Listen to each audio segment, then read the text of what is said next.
one of the things we've done at Publicis Media that I love is that many of our agencies, the culture now arises out of this group. And what we've learned is if this group says, here's how your holiday party should look, you should get hoodies instead of briefcases, or, if you let these guys here's the charities that are important to us, not the one that the partner founded a long time ago, but there's a bunch of things that we're very interested in. If you give power to the base of the pyramid, people at the top get to feel really cool, and the people at the bottom work harder and are happier.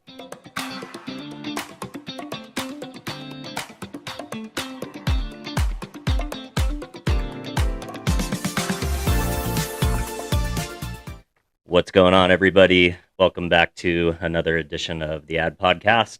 We've got an exciting in-studio guest for you guys today. We're here in the Galleria, the Manhattan Beach Galleria, South Bay Galleria.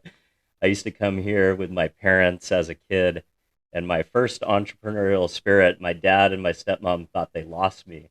And I was in the elevator over at Macy's, basically being an elevator boy of my own volition, taking people to the different floors and asking for tips after I pressed the buttons for them. So I can see brings back memories. You're probably more of a PacSun Hollister guy. I don't think you were probably at Hot Topic as a youngster. Yeah, probably not. I don't think that was quite there yet, but it's amazing what they can do with retail mall space today. Huh? It's incredible. Yeah. All right, guys. Everybody starts out with the bio. So Scott Hess is the Chief Marketing Officer at Publicis Media, with prior roles including Chief Marketing Officer at Spark Foundry, EVP Chief Work Officer at Publicis Media Starcom, based in Chicago, a veteran advertising and media executive with deep expertise in youth culture, generational insights, especially Millennials and Gen Z post-generation, and human-centric marketing. He helps brands, agencies, and people find, hone, and share their stories. He's a dynamic speaker, 400-plus presentations, including a viral TEDx talk, Millennials, Who They Are and Why We Hate Them. Generational theorist and thought leader who bridges cultural research with business strategy, advising companies on connecting authentically with younger audiences. His career spans insight leadership at TRU, youth research firm, agency roles in leadership and talent culture building at major holding companies. He's active on LinkedIn, sharing on leadership, joy at work, mentorship, and industry trends, and has appeared on podcasts like Oh Hello, discussing leadership and opportunity creation, and is recognized for fostering inclusive, human-first approaches in advertising. Scott, thanks for coming on, man.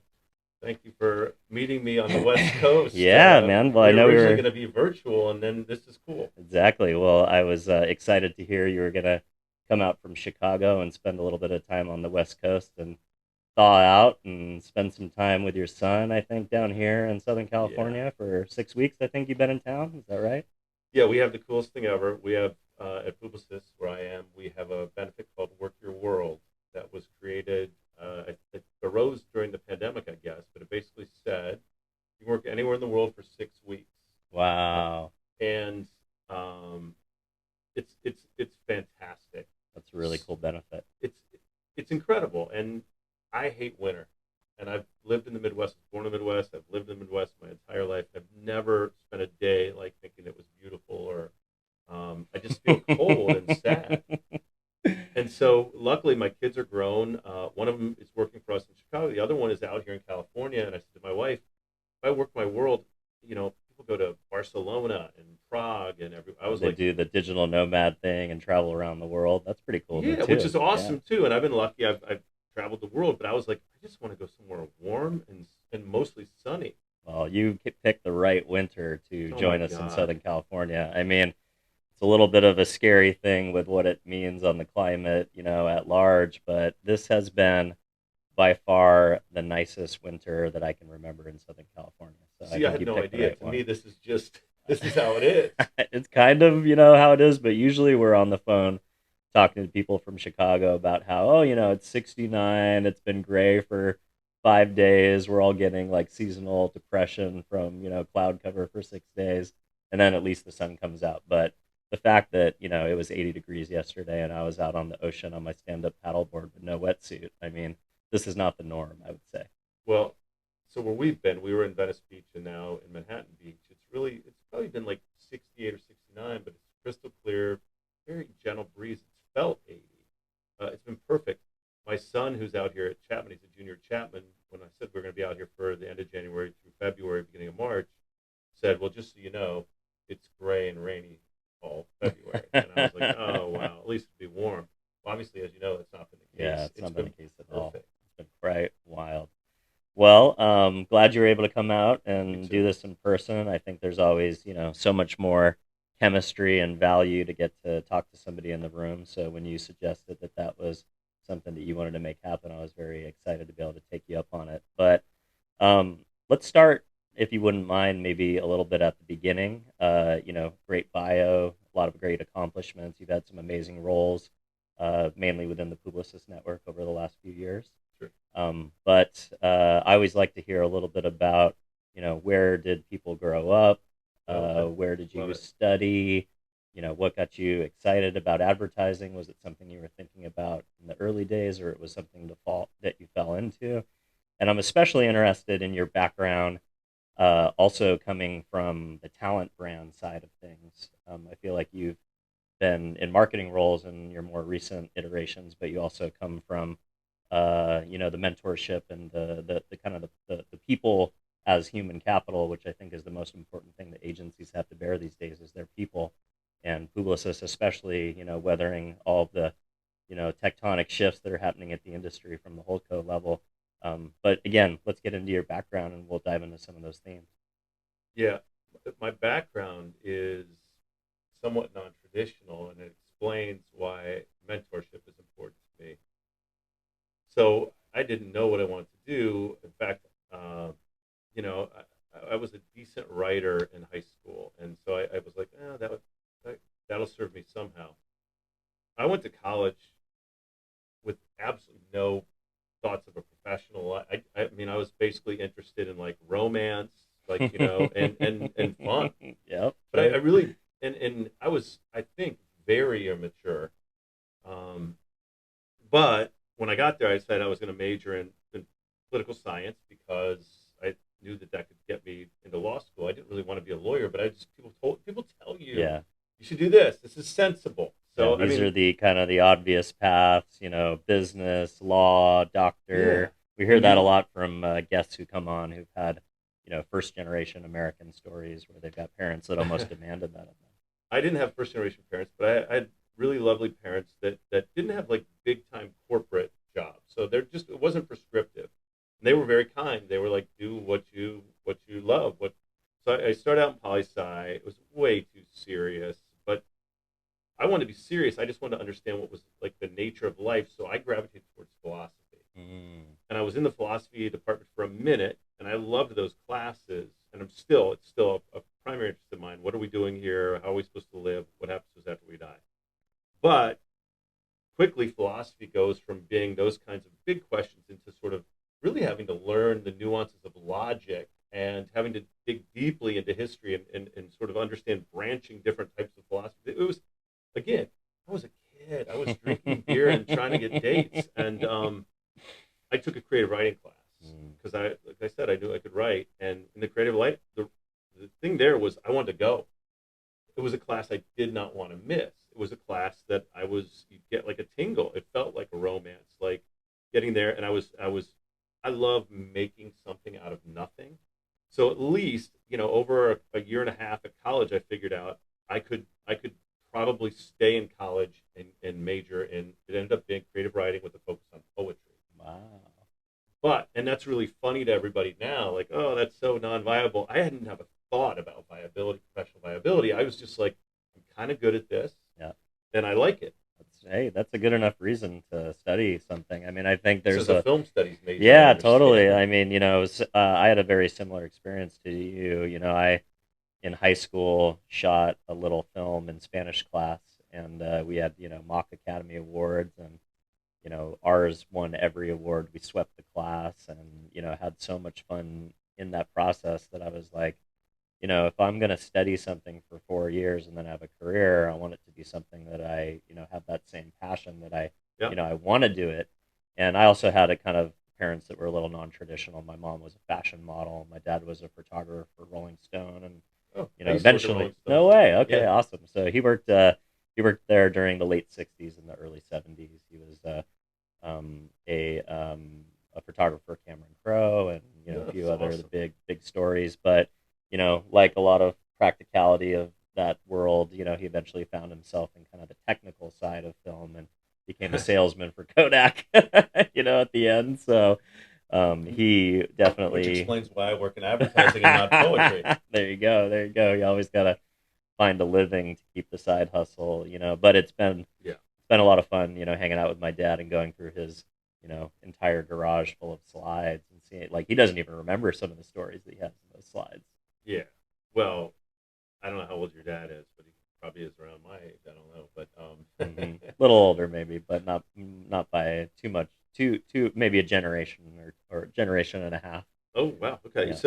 So yeah, I you asked origin story. I don't know if I'm going too deep, but the bottom line was I figured out a way to get through college, which was I got a major that suited me that I was decent at. I did not have great grades, but I did excel socially, and I'm not saying that flippantly. Like that matters. Totally. As one of my friends said recently to me, he's like, you were kind of average looking, but you figured out that you had a good rap. And it was like, you do whatever pitch, you need right? to do, Yep. So I got out of college. I survived college. And then it's like, what are you supposed to do next? I had no plan, and my mom was opening TCBY yogurt stores in Grosse Pointe, Michigan. So she had opened one. She was about to open a second one. And I think she, out of sympathy for me and desperation to help her son, said, you can manage my second TCBY yogurt store. With no other job prospects or even any thoughts of making a living, I was like, yes, I will do that. Wow. So I moved back to Grosse Pointe, Michigan. I don't know what, I made very little money, but it was generous of her, but I made very little money. I moved home, moved in with my mom and dad. I got a green polyester shirt and a name tag, and I managed the TCBY yogurt store for a year. I hired 25 employees, and I went to Little Rock, Arkansas, and I got training, and I learned how to make schedules, learned how to do inventory, learned how to deal with the public, learned how to deal with employees. It was an unbelievable 12-month training ground for just how to actually be an adult. But I figured out you don't want to live with your boss, and you don't want your boss to be your mom. So that was like two terrible strikes. Two important lessons early in the career. So but I think what you mentioned, that idea, you being what I think they call it, a boomerang kid now, like they go off to school and then they come back, they come back to live with the parents, after college. Yes. And it's such a common thing now, especially with 25% of it wasn't then. It was less common then. It was kind of lame. But it's kind of a cool, like I think about, I've got daughters that are 12 and 10, and a son who's 3. And I couldn't think of anything better than to have them live with me when they're 18, and but just from the perspective of like 12, 10, and 3. Yeah, I got the 12, 10, and 3 to come back. You don't want the 21-year-old version of that 3-year-old back in your house. Trust me. That's a good point. We'll see how it all develops, but that's the prime opportunity. 18 to 21 to be able to take risks and save money and do college maybe in a way that's a little bit more fiscally responsible. I don't know. Our 23-year-old, going to be 24, moved back in with us after he graduated from Michigan State, and he had interned at one of our agencies, did well. He's a conscientious kid, conscientious man. So he gets the job, and he's like, "How would you feel about me moving back in?" Well, by the time he'd grown up enough to graduate from college, like that, he's delightful. So it has been fantastic.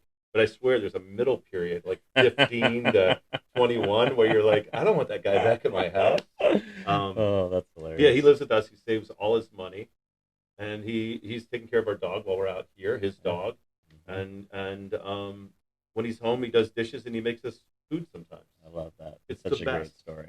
Yeah, no, I think definitely underrated. And I think, the American ideal of like, get your kids out into the world as fast as possible, get the grandparents, into nursing homes and all that kind of stuff. I understand there's a time and place for that, but I think we could learn something from other cultures. This idea of the generational family unit and the benefits that come from getting that grandparents hanging out with the kids, and the kids becoming more well-rounded adults, people that you want to spend time with other than Thanksgiving and Christmas.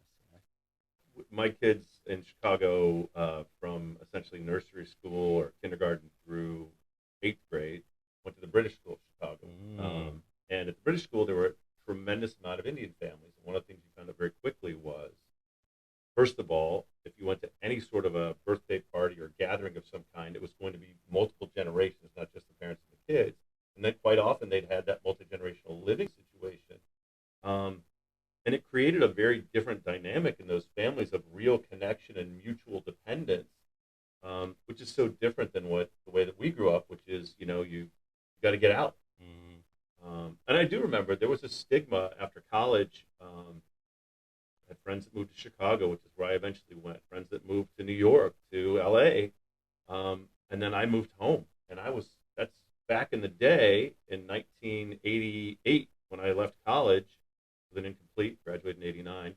You were a loser if you went home. And that is not the case now. You're actually sort of savvy if you go home now. Yeah, makes financial sense. All right, so I love the idea of the TCBY yogurt, situation wasn't just you helping out your mom.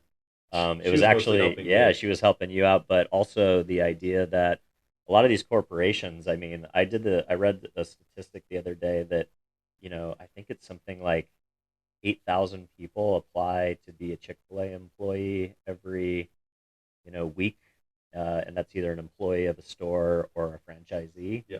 And they only take a very small hand-selected group of those people, either as team members or as franchise owners. And part of that is the leadership program that they, that they put into their people. And I talked to another marketer the other day who is launching his own insurance brand, but he wanted to get into sports marketing at one of the big insurance companies, and he had to come in as an insurance agent and learn the training program and learn what the frontline employees do for a year before they would ever even consider him for a role at in the marketing department. Do you think young people think about that there are these kind of entry-level jobs that sometimes don't always sound so appealing, but when you're part of a larger corporation, a larger brand, comes some pretty amazing training opportunities as well? The question is, do young people think like that? Some do. It's so much of what your background is and what your parents or your teacher or your older peers or siblings have told you. But, I mean, there's certainly been a massive uptick in wanting to be an entrepreneur right away. Mm-hmm. So when I went to college and got out into the workforce, as I started to figure stuff out and I moved on from the yogurt store, there was a real strong sense of get a great first job with a big company and get trained and spend 5 years in an industry. And then, and maybe not 5, maybe 10, but the idea was mainline career at a reputable place and then learn enough and get enough contacts to then become an entrepreneur. And I think a lot of the younger people now want to be entrepreneurs. And I literally have heard people say, like, I'm going to try and start my own business. If it doesn't work, then I'll settle for a corporate job. Literally flipping the script completely. And it can work. But I think, I look at myself coming out with a poetry degree. I was lucky enough, fast forward several other sort of mini careers, land in Chicago. I volunteer at the Arthritis Foundation, meet a guy who gets me a job as a proofreader at Anderson Consulting, which is now Accenture. Yeah, right. So with no real business experience except for the yogurt store, that was it's like a business school. It's like a rocket ship. Partly because of what I saw and learned, but a lot about who I was around. Mm-hmm. It's, it's like I'd been swimming in a lake and they threw me in the ocean and I had to develop all the apparatus to be able to breathe in salt water, but it was that or die. I mean, I had no money and no plan. And, an entrepreneur has that same thing of necessity as the mother of invention, but so you talked about mentorship. I want to be the adult that I wished would have grabbed me by the lapels or the hoodie or whatever and helped me get my career going, and which is a lot about learning about yourself. And so I try to be that person. And I usually will say, unless these kids are incredible, and there are some. There's a guy that I talked to that went to my university, Miami University, who's making more money than me already as a 22-year-old. He's a monster. And after he makes his money, the next thing he's to learn to do is how to enjoy his life. But usually I say, I love our internship program and our Publicis Media training program because they put them in a class. There's like 30 of them. That's comfortable for them. You've got a peer setting. And then they teach them the basics of the business. And so you're in a peer setting, learning the basics. It's not a harsh transition from college. Then you have a boss who's 2 years older than you that was in your job before that's sitting there helping you do your stuff.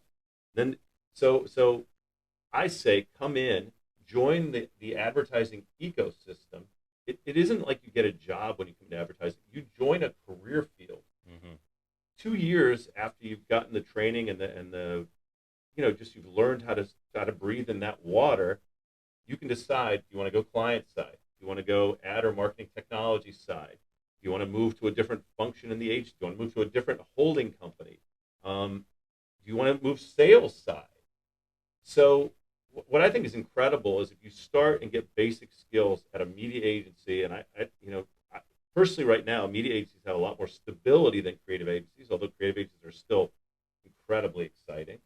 But you really you plug yourself into an ecosystem with tremendous choices for your career, as opposed to just having a job.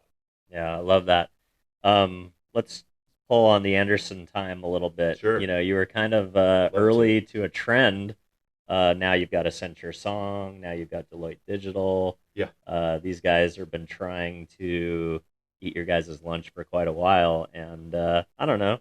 It's worked out to different fanfare. I mean, I think the Droga acquisition. I mean, do you see a lot of amazing things coming out of Droga these days? Do you hear a lot of headlines about Droga? I don't know if I do as much as I did when they were an indie shop. I'd be curious, what do you think, starting in the consulting side and then eventually coming over to Holdco land, what do you think is the current dichotomy between consultancy and, Holdcos kind of butting heads and trying to get each other's scopes and get each other's assignments? So first thing I would say is it's been good to be Publicis Media for the last couple of years. Yeah. We've won a terrific amount of business based on the model that we have. Yeah, you guys have been on a bit of a tear, as they say. I feel so lucky to be part of it, and am surrounded by people that are either a genius or work incredibly hard or some combination of both. The consulting side, it reminds me a little bit of when I was younger and growing up and moving around. I just went back to my 40th high school reunion. It was a school I went to for 2 of my high school years, my junior and senior year. I was at that high school for 2 years. I did well. I integrated myself and stuff like that. But you always remember when you're at that reunion, there are people that went to school together from kindergarten and who played Little League together or went to church together or lived on the same block as each other, not for a couple of years like I did, but I will never really be as ingrained in the Grosse Pointe North class of 1984 culture as well as I feel like I did as somebody that was born there. And the analogy I'm obviously winding up to is I do think it's still challenging for those that came into the business their junior year as opposed to were born in it to compete.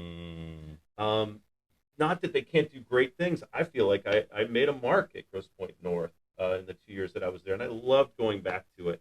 And there are geniuses I've worked with that have gone consulting side, and we've hired some people over to our side. But it is just a little, it's a half step different somehow. And I also think, you talk about the Droga acquisition and stuff like that, the creative side of the business is challenging right now. Because so much of what the assets were on the creative side seem to have been Devalued, maybe. Well, it's almost like the music business that I used to work in. To make a record back in the day, you needed a label to get behind you and finance the whole thing. What's the infrastructure that we're using to go live to the world right now on podcasts? Right. We don't have a network. Yeah, we're here with a cell phone, and we dialed them up on an app to get the studio space. I mean, to some degree, the flexibility and the opportunity to do that and the lowering of barriers is pretty exciting. And on the music industry, you've had the same thing, direct to consumer, as they say, but then a lot of harder ways to monetize, right? Over, like tremendous opportunity to reach more people than you ever could before with a completely democratized playing field of not even needing the labels, but to some degree, they still provide a tremendous amount of cachet and relationships and They contacts exist, and marketing dollars. and the consulting side of the business exists, and in many ways is doing cool and interesting and healthy things. I don't have anything against. I don't have anything against the other holdcos. So obviously, there's one fewer than there was a little bit ago. But I like the space that we're in. I love being at Publicis Media because when you're operating like we are, look at who our clients are. Our clients are McDonald's and Coke and Starbucks and Walmart. And when you're operating at that scale and that pace, you have to have made an investment in data like we did. You have to have made an investment in tools like we did. You can't go open a media shop up and take care of Coke or Walmart or Mondelez or, you can't. Yeah. And you can't in-house it either. Right. It seems to have been proven to some degree. But you could go in your garage right now with a couple buddies and start a creative shop and freaking kill it. It's a lot less defensible. It is. And this is, I got into the media side of this business 14 years ago, just about. And I've really noticed that scale helps. But I think one of the things that we've done really well is that Artur Sadoun is our global CEO of Publicis Groupe, and Dave Penske and Chris Booth. We also still recognize that in addition to scale and technology and data, we still need the humanity and the creativity. And so I really think, I've worked a bunch of places. I'm going to be 60 in 2 months. This place where I've been for the last 14 years legitimately gets it better than, and I was at an agency that was acquired by WPP and spent 5 years on a WPP earnout. Another incredible global company. But Publicis, and the results seem to bear it out, and nothing lasts forever. But I love the choices that our leadership has made in the last 5, 6, 7, 8 years. Yeah, it's interesting. There was recently a report where CMOs are saying that they're going to be investing close to half of their marketing budget in influencer marketing. And you saw WPP be a bit of a first mover in influencer acquisitions. They bought Village, and they bought, Goat, and they bought a couple of these smaller shops. And then you guys came out with a 1-2 punch with Influential and Captivate almost back to back. Was it intentional that you guys maybe didn't jump into the fray as earlier as some of your contemporaries, but then you come out with such big moves in the last, let's say, year and a half? So the first thing I'll say is that I didn't play a role in those decisions, and I don't want to try and take any credit for the smart stuff that these guys have done. Sure. But as an observer internally? Well, we have a lot of great conversations internally, and you see people that are doing cool things, and I'm like the first guy to be like, we should buy them, and then they're like, just calm down, because I get excited because they see cool stuff. There's a few right now that I just think are incredible. We have done really smart things. I think we bought the right data company. I do think we bought the right influencer platform, and I love what we're doing now with Influential, which is, we're building the Publicis sports practice, so we launched Influential Sports. Going after that NIL business and the fact that athletes are essentially creators, athletes are media channels now.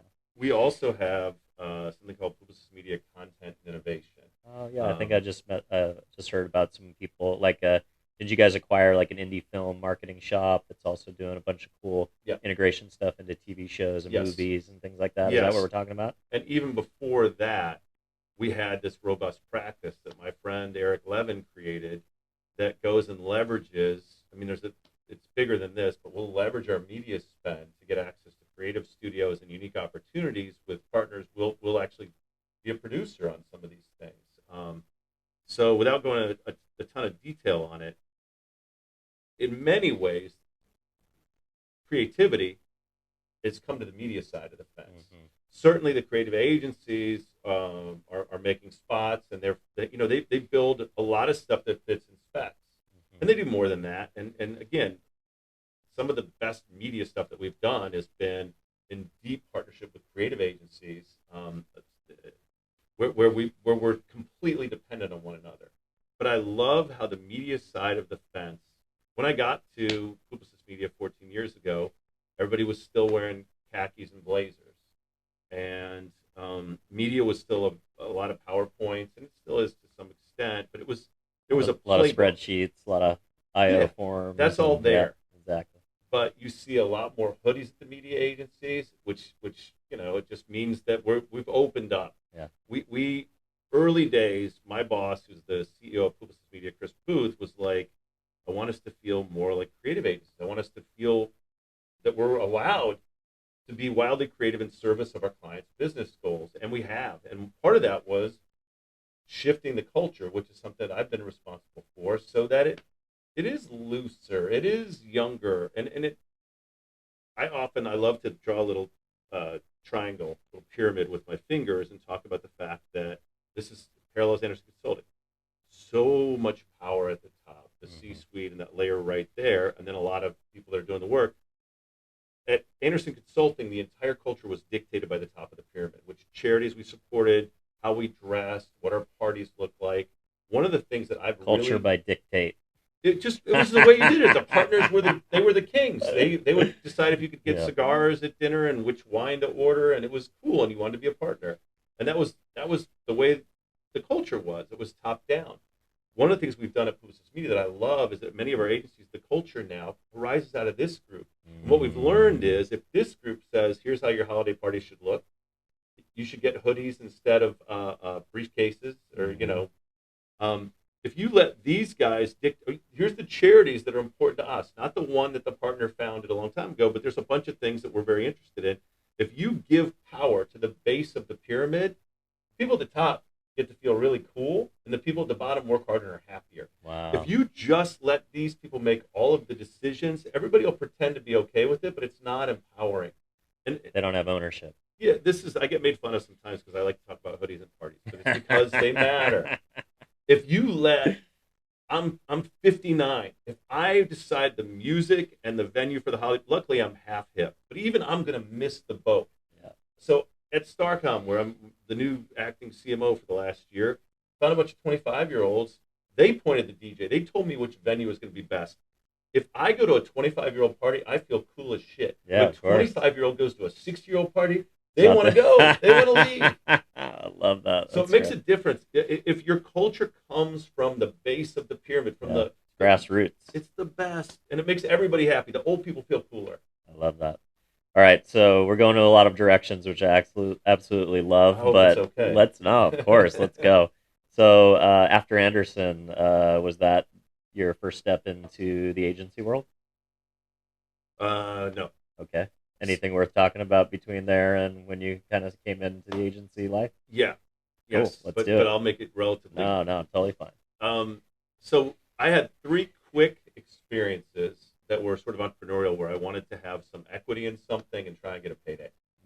One was a friend's business in the computer gift space, which was newly arriving. The next one was a sort of mini agency business that a friend was creating that was growing.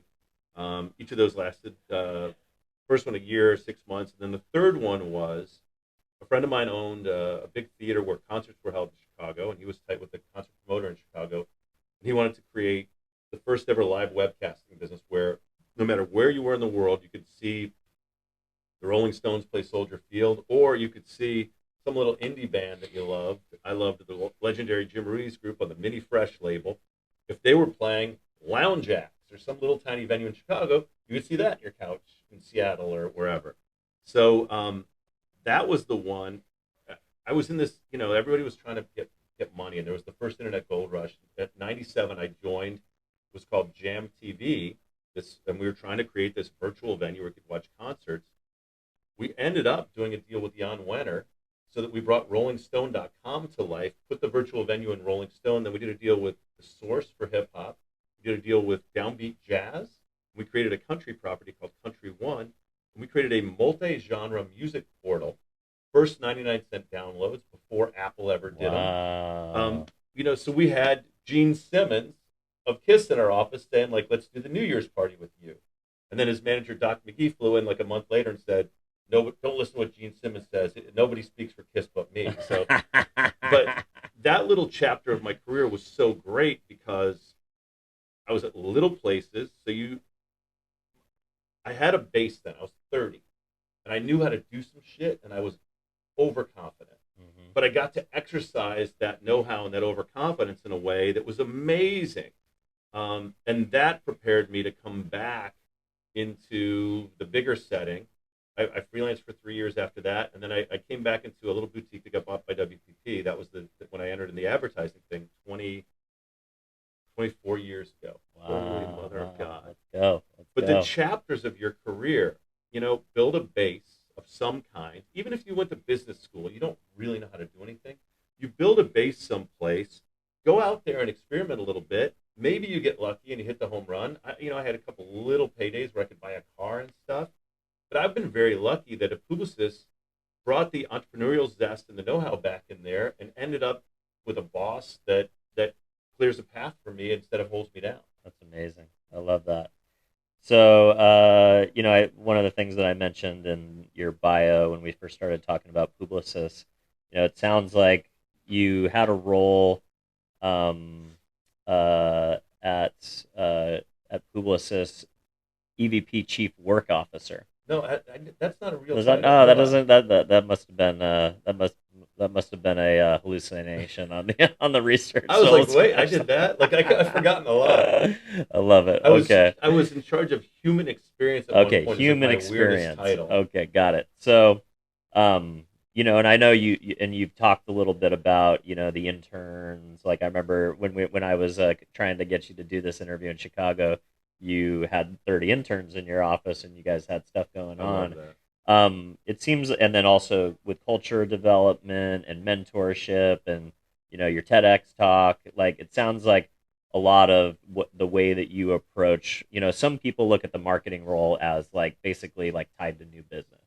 It's essentially go out there, you market the agency and your job is to create cover for the biz dev guys that are out there talking to CMOs and trying to bring in RFPs. Feels like you've approached it a little bit differently, where the culture is the most important component of marketing the agency because it's about the people. Am I right in that observation? Yeah, I'm going to build on it. Let's go. First of all, I'm going to speak to the audience. Let's get it. Whenever you get hired for a job, they give you a job description, which nobody can ever do all the bullet points on the job description. It's a joke.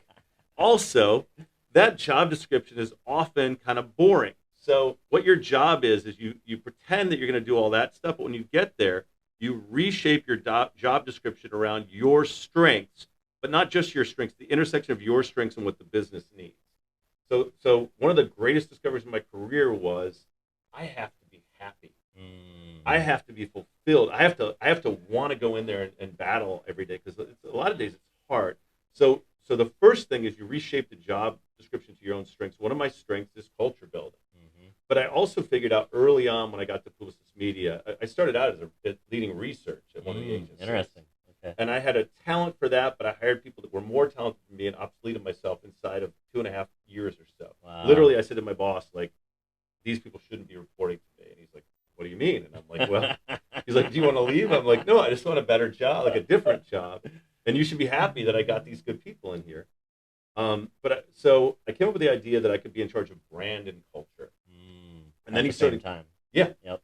Well, and he started calling me the CMO and pitches, and I was like, well, then you better give me that title. And he's like, okay, I'll give you the title. Let's go. But I figured out, because my best friend at Publicis Media was in charge of growth. So he's in charge of triaging all the RFPs that come in, sending them out to people, staffing the pitches. Putting the teams together to win the business. The lifeblood. Yeah.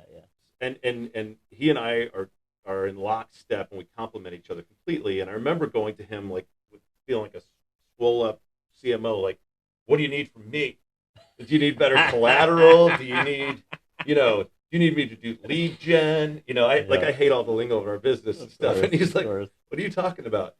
And he said, listen, we know the universe of brands that we'd like to be our clients. We know the categories, we know the leaders in the categories, because we're mostly looking at some of the top people in each category. Yep. And he said, and by the way, we know the CMOs. They've been our clients. They've been our employees. Some of them have been through the Publicis Media training program. Some of them we knew when we worked at a different agency or when they had. We don't need to do. We know our total addressable market. We know them, and it's not that big of a group. Yep. And guess what? We have a pretty good reputation. So if a big pitch comes, we're probably going to be in the mix. Yep. So I was like, oh, what do we need? And he's like, well, we need to seem more We need to seem like more than a media agency. And the same thing happened when I talked to the CTO, the chief talent officer. It's like, yeah, people know about us, they want to work for us, but we need to make it feel like we're different than the other holding companies. Like we're not just another entry level advertising job or another lateral move from soup here to soup there. So over time, and this is a big thing for me, is you have to use your own wits and your own skills to figure out what the business needs and what your strengths are that could get it there. I figured out very quickly I could make a set of jobs that would be really important for the business that I was good at. And I came up with what I would call a 4 ships, which is I want to create in our employees a sense of ownership so that you don't just work there. You might change the holiday party. You might change the snacks in the office. You might change the way the desks are set up. You might come in and identify a new partner or a new way of doing things. So I want our employees to feel like owners, not just workers. I want our clients to feel like members. So granted, they're going to pay for us to do their media planning and buying and beyond.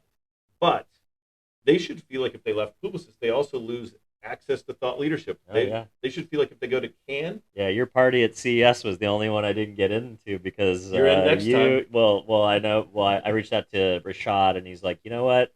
I would love to invite you, Dylan, but we're actually oversubscribed by clients. Yes. And clients come first; they Yes. get first seat. And if there's ever extras, we would love to invite, media and other people and stuff like that. But we can't do it. We're oversubscribed by clients, and that's like something like I can.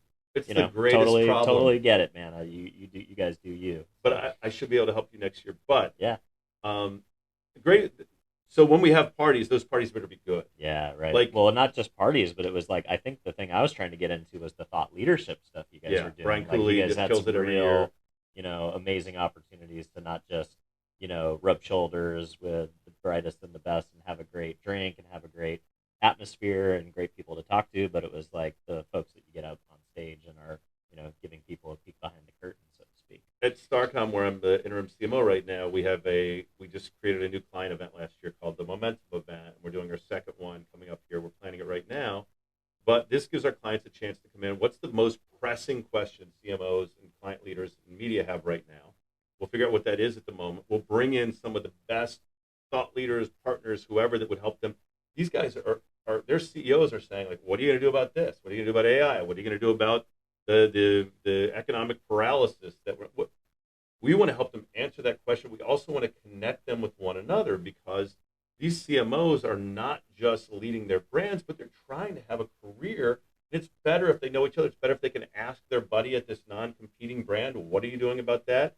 It's better that if they end up without a job. Yeah. Yeah. So again, make our employees feel like owners, our clients feel like members. I have 2 more ships that I figured out are important for an agency CMO. They're not the traditional things that you were talking about. I want to make sure that we project a sense of leadership in our communities. So I want to be a leader in the advertising world through supporting the Chicago Advertising Federation, but also in our communities by supporting the Chicago Advertising Federation. I want to support She Runs It, which is an important organization in our business. I want to show that that we have a responsibility, having won all the business that we've won, to project a leadership and to take care of the communities that we work in, whether it's advertising or the literal communities that we're in. The last ship is partnership, which is all of the publishers and platforms and folks that we work with. We don't win awards and we can't serve our clients if we aren't great partners to them. So it can be very challenging to work with a holding company. I say we're like a cruise ship and all the partners are like kayaks. Yeah. We got to figure out how to get them on board. I've been on some of those procurement global all hands. They're fun conversations. Obviously. If you get treated better by Publicis Media than by another holding company, when your client says, this holding company agency is bumming me out, you're going to be like, you want to know who's just great to work with? Publicis Media. Yeah. They take such good care of us. So if we have our employees feel like owners, our clients feel like members, the communities that we're in look at us as leaders in the community, and then the partners look at us as true partners. We don't call them vendors; they're our partners. I love that. Yeah. Holy crap! Yeah, that's an amazing situation, because especially as somebody who's always represented companies that are trying to build relationships with either media agencies or with brands. You know, it's always interesting to be on the receiving end of you've got massive resources, but 10 times the amount of people saying that they can do what you need, right? So when you have that kind of power dynamic, and you're not on what you're called the must buy list, you're not Google, you're not Facebook, you're maybe not even a big publisher. You're a scrappy independent startup or publisher that is, trying to do something new and bring new technology to the world or something like that. And you are early stage. Sometimes I think pre-COVID, in the early days when we were making the transition into digital, when I was in my 20s, everybody wanted to take a meeting with the young, people who know how to do the internet, right, and do digital and stuff like that. And it wasn't from that. it wasn't hard to get meetings. It was kind of, but then especially after COVID, kind of wiped away the idea of the lunch and learn. I can tell you, I used to spend half my time flying around the country, flying around mainly the country, but even the world. And I would, come into your guys' office. I'd show up 15 minutes ahead of time. I'd figure out what the Wi-Fi was. I'd cater in a nice lunch. Yeah. And I had every dongle in my backpack for every scenario that could possibly go wrong. And I'd get dialed in, and I'd, barter for 15 minutes of your attention span with a nice, or maybe a lunch, or something like that. And I can tell you, post-COVID, I've only done one proper lunch and learn one time at one independent agency, and I offer it in every email, every conversation I have. I always offer it. So I have a point of view on this. Yeah, please, let's go. So several years ago, post-COVID, it's been a few years now, people started knocking on the door. Let's start up the lunch and learns again. And so I was like, I would like to live in a post-lunch and learn world. And I literally wrote that. So I created a brief, which I just, in the time I've been in California, I took everything I learned in the last 14 years and created the agency CMO playbook, which has been a blast. Yeah. But one of the things in there is a template, or it's called a partner brief, which says, "Dear valued partner, I know you would like to come in and talk to our people and spend time with them and be more top of mind and improve greater relevance and have deeper relationships with our people. We want that. Good goal. It's a perfect goal. Frankly, we're not going to try and keep you away. We would like to create better culture at our agencies. We want to create more connections across teams. So if you work on Best Buy and you work on McDonald's, I want you guys to know each other because you might swap places, or you never know, right? Yeah. The agency culture within our individual brands is stronger when each team has a sense of cohesion, but they still feel like they're part of the agency. So also in a post-COVID world, we're not in the office every single day. Yeah, your time is valuable more than ever. It always was, but now it's like even sparing that 15 minutes for a coffee or lunch, it's valuable time. Well, and what I say is we want more opportunities to be together, more opportunities to connect, and instead of limiting your time, we're only going to give you this much time. What I ask people to do is we have common spaces in our offices. Come in for 2 hours. Wow, kind of like office hours. Yeah. Be in there for 2 hours, create an experience that allows you to have some sort of connection with these people. Let them come in when they have 15 minutes free. If you just have a half hour, you're going to lose a bunch of people. Yeah, totally. Come in there for a couple hours, set up, do your psychics or your aura readings or your candy counter or your matchas. Or we've had so many cool experiences. We had a mixologist come in the late afternoon and teach people how to make basic cocktails. We had an old time candy counter where you got to sort of walk down like you're with your grandparents and pick different stuff. So good. But the sales team will come in from that side and they'll be able to have conversations with people. And I say in the brief, win-win. Yeah. I want you to tell me we would do that again next week. So when you tell the partner, I'm not trying to get free lunch from you. Mm-hmm. I want to create a situation where you get what you want and we get what we want. We've had great events. We, talk about lunch and learn. I feel guilty. I'm using the wrong terminology now. No. That's still people use it. I'm inventing the post lunch and learn. But we'd beg people to go in there with this presentation. We just go in there, you brought in lunch. Now we get people lined up, 100, 200 people lined up out the door when they can hear that someone.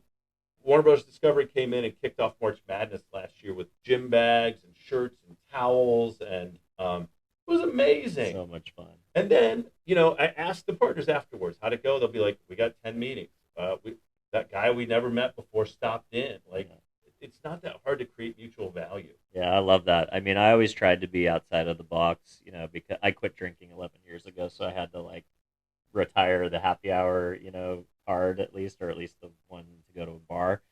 But so I used to try and do fun things like, hey, I noticed on your Twitter that you like horseback riding. Like, let's go do that, or let's go to Barry's boot camp and get you a free workout, or I even took people one time from Zenith to the gun range in New York, and we went and shot guns. Imagine of all the places that you could do that, we did it in the basement in New York City.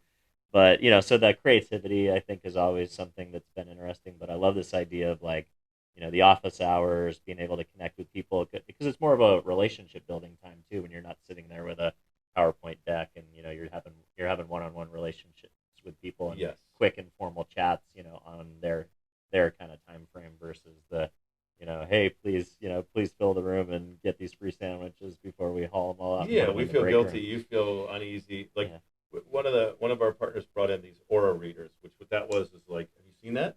No, but it sounds amazing. That's so really they have cool. like a funky camera that you get in front of, and it like shoots your face and sees all these different fields and dimensions and stuff. Which I don't know. I'm like, really? Is this going to work? They're like, trust us. Trust. All the people are crowding in there to get their auras read, and then they're sitting there having a conversation with the rep about like, apparently you're very creative, and they're like, oh yeah. The level of intimacy that exists where you're connecting as human beings, you're not telling me about the frickin' ROAS on your blah, blah, blah. Yeah, you're getting out of the weeds and making it about the human experience, real relationships, and then generally the byproduct of that is the conversations where the work gets done. You can't have the conversation about ROAS because I could have that with anybody, but I only want to have it with somebody that I like. Yeah, well, when we work together as trusted partners, as you said, we're going to be in the streets together. We're going to be spending a lot of time. We're going to be working together. And we have to trust each other because things eventually will go wrong. We'll need to have a good relationship to figure out those situations. There's no question that catastrophe is a great source of bonding, but you don't want to do it right at the outset. Yeah, totally. So, you mentioned something else that I thought was interesting, this idea of like leadership in the community. There was an interesting platform that popped up during COVID. I think it's called Givesly or something like that. Givesly. Yeah, I mean, I was using it like crazy because it was the only way you get calls. I was like, $500 for an hour of your time, no problem. Boom. I was putting chips all over that thing until I was probably their most prolific user until they basically said, hey, we're not doing one-off meetings anymore. And we didn't never do that. Yeah. So Chad and Susu at Givesly, I love. Yeah. I love Givesly. I love Chad and Susu, the founder, and I think Susu the co-founder.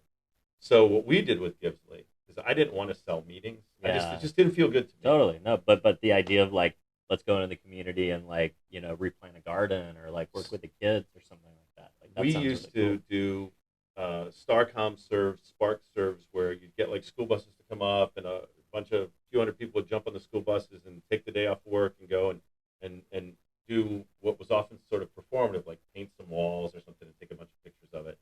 And it would kind of shut the office down for a day. You'd have like a small fraction of the people would truly be doing hard work, and a lot of people would be standing around and taking pictures and just being out of work. And we all had colored T-shirts and stuff like that. I shouldn't. It was a good day. Yeah. But I thought it could have been better. And so we talked to Givesly, and they said, look, we'll go out to the partner community again who wants time with you. And instead of a lunch and learn, we'll go wrap presents for needy kids, or we'll go out and teach business skills to a group of young people from an at-risk area. We'll facilitate that. We'll find a partner to sponsor it. You give us access to your people. Instead of having it be one day where the business shuts down, it'll be 90 minutes or 2 hours on an afternoon where 40 people get to do it. And we'll do another one next month, another one next month. So instead of that one performative day, we've moved to a series of great activities. Givesly does it now for Spark. They do it for Starcom. Could not be more happy with Givesly. I love it. Yeah, those guys are great. I've lost touch, but I need to get back, back in the mix. Yeah, for sure. All right, so we've made it to, I don't even know how long, and we haven't said the word AI except once. Oh, but I can't wait. I love AI. We can't have marketing podcasts. It's an unspoken law that you can't have a marketing podcast without talking about AI. So, as somebody who is obsessed on the human capital element of the agency world. A lot of fear out there amongst job, reorganization, and AI taking entry-level jobs, especially things that we used to be able to do. That there were entry-level jobs for a reason. Filling out media plans and kind of learning the hard edges of the business and some of the tasks that might not always seem like the most glamorous, but there were places to train. 25% of the current college graduating class is long-term unemployed. How are you? I know it's really important for you guys to use AI in a way that's responsible, that is human-centric. So I'd love just your general, philosophy on Publicis, Publicis Media thinking about AI as humans plus. But more importantly, what are some of the practical ways that you guys are using AI to transform the business? So I don't guide our AI investments or the exact ways in which we're going to use it, nor do I speak for Publicis on AI. But here's where I will speak for Publicis, which is we are exceptionally focused on human beings. We have moved back into the office 3 days, and we'll see where that goes, because we think that it's incredibly valuable for people to be together. Everything on the creative side of our business is about connecting with real people where they are in ways that matter to them. You saw our Working with Cancer initiative is really about helping human beings show up for work without stress when they're when they're dealing with something like that. So I can at least say that in an industry filled with different holding companies with different philosophies, that I'm fairly certain that we're going to be very humane in the way that we continue to bring technology in to supercharge our people, not replace them. I love that. That doesn't necessarily mean that there won't be tectonic shifts in the business. There will be, and none of us has any idea what's going to happen. Yeah, it's hard to even predict, right? I would almost worry more about the middle than the entry level and the top. Interesting. But my personal experience with AI has been, this is another genie. We've had 1 million genies. The internet was a genie.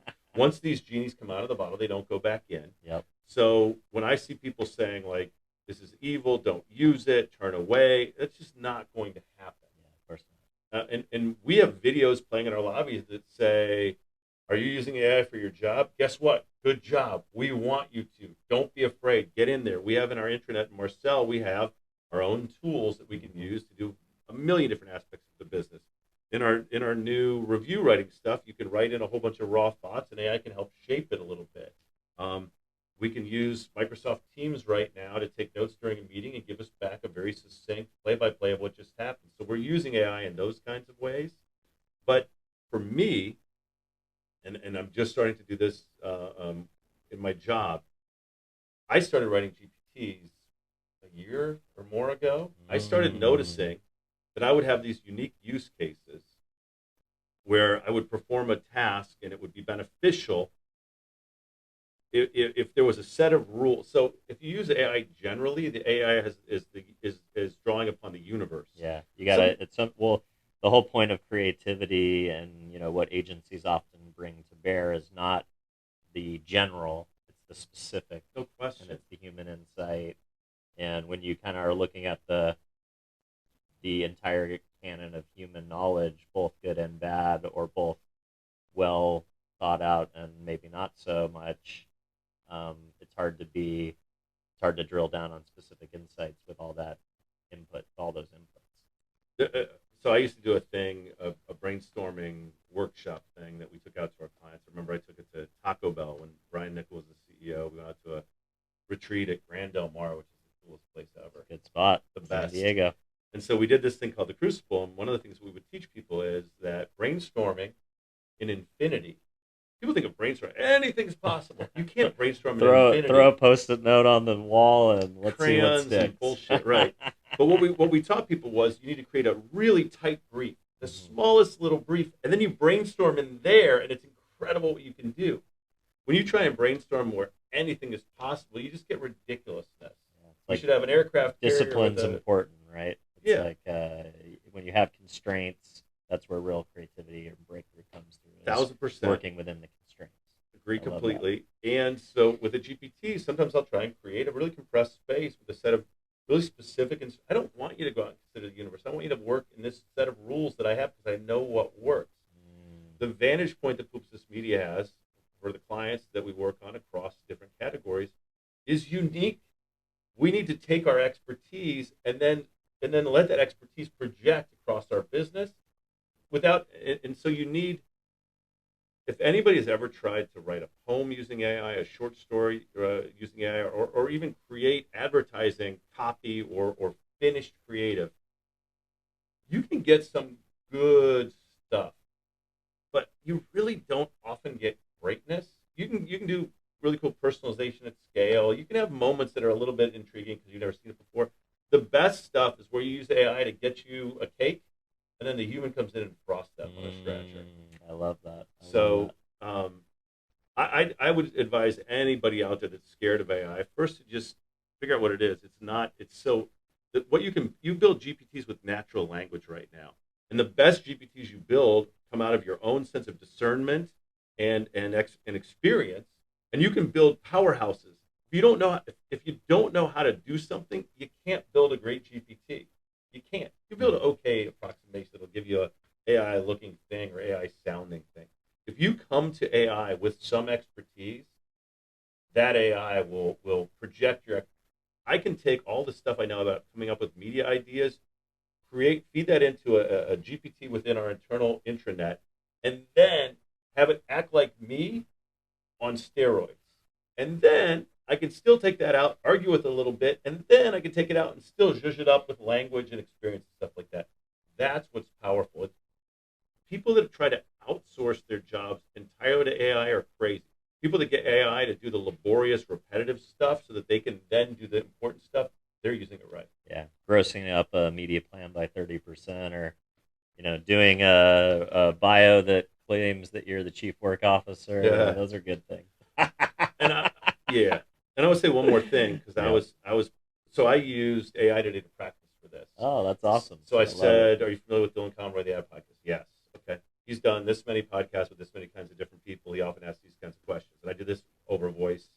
And I said, "Okay, please, you be Dylan, and I'll be me, and let's prep for this." And I was going back and forth. And one of the things that the AI thought you would ask me was, "What's the biggest mistake that people in your business have made in recent years?" And I think it's the idea that AI can do it all by itself. Yeah. And that humans don't matter. That's absolutely ridiculous. I think that's true because, in general, I'm actually, I approach, this space from the perspective of optimism mainly. Me too. Especially Always. In the podcast, there's plenty of, unnamed rags in the advertising industry, ones that are comedic and ones that are more traditional, that their goal is to, create advertising. Yeah.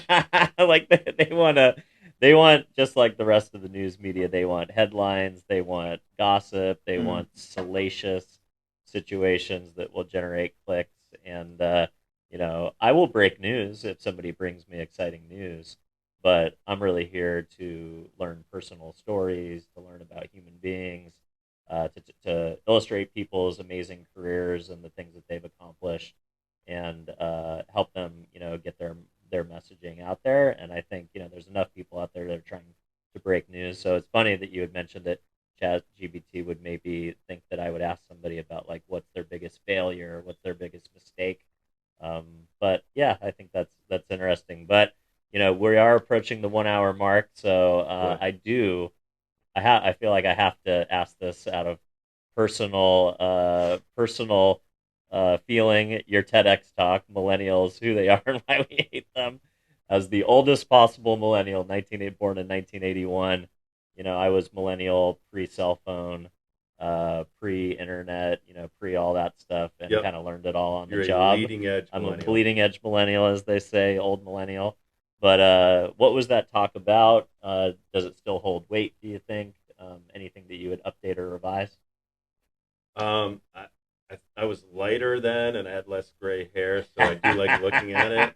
I was scared but excited. It was funny, that day there was 20 of us or something that did TED Talks, and I just felt like I killed it. Let's go. And then Mel Robbins came on. Oh wow! So what competition? That's wild. We met the night before. This is pre Mel Robbins, like. She was just a lady who was a prosecutor. Because she didn't do her whole podcast until pretty recently. Like she got inspired by. And this is 16 years Shetty, ago, I think. Yeah, something like that. Wow, that's wild. Yeah. So, but I did really well. I got like close to 900,000 views on mine, but then hers like went to 5 million on this 5-second rule, I think that she did. Holy cow! But that podcast was my friend Nick Zecketz hooked me up with that because I was giving speeches. I actually ended up giving more than 700 speeches on millennials because I had this bully pulpit of this data from True, this research company. So we had Coke, Pepsi, Nike, Adidas, all these were our clients, and I would get to see all this stuff, custom engagements, and I would give these talks that would generalize across that experience. I got to do that, and the fact that it was short, it's 18 minutes as your target. The constraints that you're talking loved about. It. Yeah. And it forced me to figure out, like, what was my point of view on this? And one of the things I'd already learned was I wanted to be positive. I wanted to speak. The title makes it sound like I'm not, but there's a twist. It's a reverse. It is a reverse. Yeah. Millennials, who they are and why we hate them. The talk was about who they are, helping the audience understand millennials. But why we hate them is that they're better than us at living in this particular moment. Wow. So every generation, when it enters the stage of sort of adolescence and young adulthood, is hated by the generation that occupies the sort of power of adulthood and everything. Yep. So Gen Xers, which is what we don't go gracefully. Yeah. Well, I'm trying to. Like, Gen Xers, we were the worst. Everyone hated Gen Xers. I was on the cover of the USA Today in a story about why boomers hated Gen Xers. It showed me playing Foursquare behind a house, saying that I got in trouble at Anderson Consulting because I didn't want to work overtime. It happens with every generation. The mainstream media, which is fragmented, obviously, at this point, will say all the reasons that the new people are weak, the new people are lazy, the new people are entitled. That's every generation in adolescence and young adulthood. And that's because, like right now, my colleagues would be like, these kids change jobs every 4 minutes. Yeah, I would have, but it took me 6 years at Anderson Consulting to learn where else I could work, what they might pay me, to meet people there. There was no LinkedIn. Yeah. Like Rashad says, we're moving to this post-job economy where, the value of our output is going to be based on the work, not our time spent. So the premise of that talk was really that the older generations are jealous of how good the new generation is at living in that moment. And they get away with stuff. I always say, like, people are like, these kids, they want to work from home and they want to, they want snacks in the office, and they want to wear their hoodies, they want sabbaticals. Yeah, I wanted all that shit, but I couldn't say it out loud because I'd get canned. So I think this generation, the millennial generation, your generation, has been able to say out loud and ask for all the shit that we secretly wanted. I started my career in a little cubicle with a computer that only went to the mainframe, no cell phone, couldn't dial out unless I logged who I was calling. I was locked in that cubicle. Command and control. You don't think I wanted to do all the stuff that these kids are doing right now? So I'm not mad at these kids. I'm with them. I'm an advocate. I have no idea that I'm almost 60. I swear, I look out of like 24 or 25-year-old eyes every single day, and it makes my life happier. I love it, man. Well, this has been an absolute pleasure, Scott. I'm glad we're able to save it for an in-person experience. If the folks at home want to follow along, I know you do some great prolific weekend writing in your Substack. Thank you. But anywhere else you want to point folks to connect, stay up to date on your thinking, or even connect with Publicis Media? I think that those of you that know Publicis Media are probably already paying. We are prolific on LinkedIn, and you'll see us in the trade press quite a bit. If you're our clients, we love you, and we're thrilled. If you're not, we would like you to be our clients. And we have plenty of agencies where we would be able to take great care of your business. On a personal level, I appreciate you mentioning my Substack. I've started to do a lot of that, and writing fiction and poetry again. And then I like to write on LinkedIn, and when I write on LinkedIn, I like to zig a little bit where others are zagging.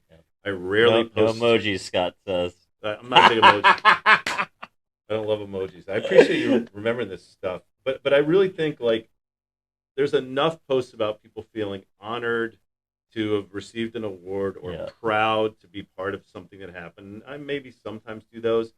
I'm trying to dig into how do we be happy, productive human beings not just at work, because I don't believe in the separation of sort of work and life. It's like work-life integration versus 100%, work-life management, which is in the TED Talk. I love it. Yeah, so LinkedIn and Substack are my current places where I carry on. And then if you see me in a hallway or on a street, I'll talk to anybody. Scott Hess, everybody. Okay, thanks Rock a lot. and roll. Appreciate it.